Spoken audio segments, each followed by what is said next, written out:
Business editor Richard Southern joins us now, and we begin with some big news south of the border, where U.S. President Donald Trump is escalating his war with Twitter. Yeah, Trump first Twitter. You thought he loved it, right, Melissa? He uses it all the time. Well, things have gotten a little rocky between Trump and Twitter. He escalated the tensions today after Twitter sanctioned one of his tweets. This is the tweet that Twitter basically censored. It said it violated its rules by Trump suggesting that violence be used against the protesters in Minneapolis.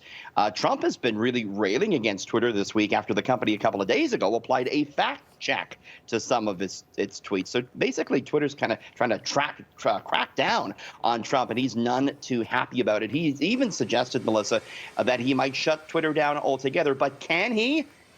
We asked a tech expert if Trump can actually shut the thing down. No way.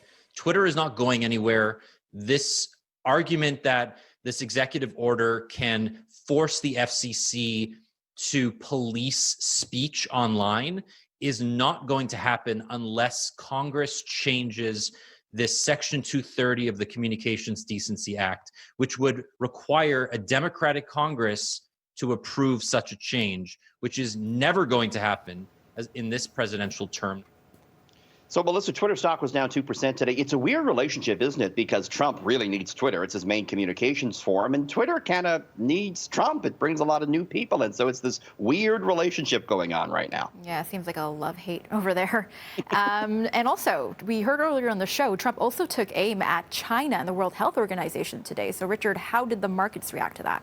Yeah, this has been the one thing that investors have kind of cared more about over the past couple of years than anything else. It's the U.S.-China relationship. Would you believe the scathing news conference where Trump went after China on all sorts of issues actually ended up lifting the markets? The closing bell rang, and we had the Dow and S&P higher, the TSX lower today but higher on the week.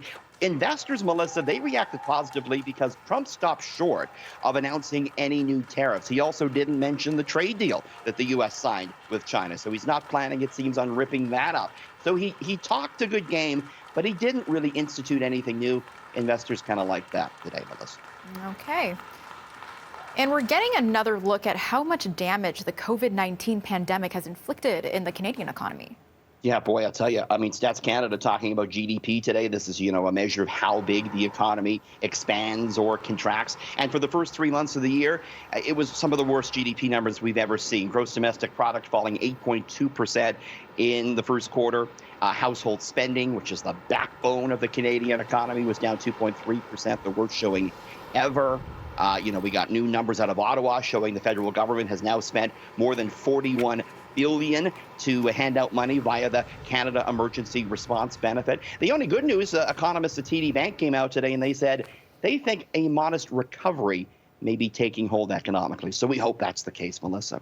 Hey, you and I are back just a little bit after 6:30 with some more fun, lighthearted news, including a very interesting story about what the future of elevators may look like. We're back after 6:30 looking at that, Melissa. Interesting stuff. We'll see you then.